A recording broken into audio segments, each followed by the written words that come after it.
On a souvent des pièces d'un puzzle financier. Un peu d'épargne par-ci, un projet immobilier en tête, des questions sur les impôts. Mais l'image d'ensemble, elle reste souvent floue.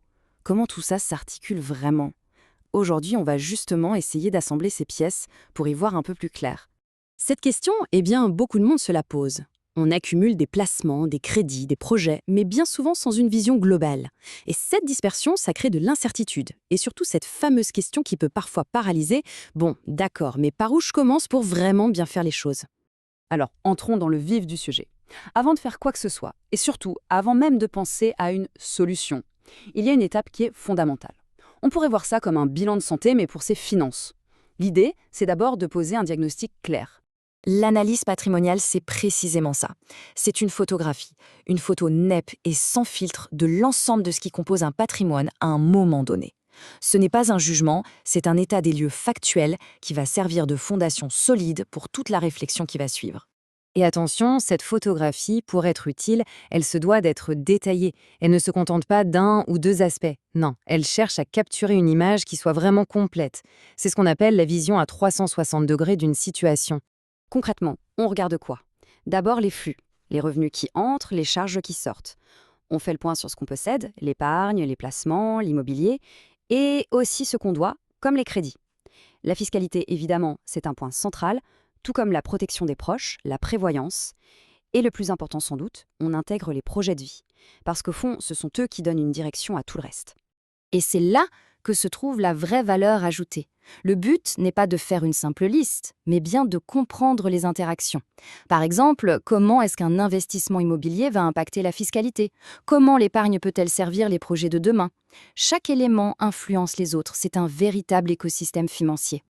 D'accord, une fois qu'on a posé ce diagnostic, à quoi ça sert concrètement? L'objectif final est en fait très simple.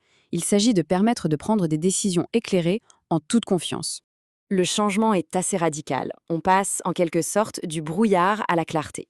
Avant, on a des questions un peu isolées, des doutes, et on a tendance à prendre des décisions en réaction aux événements.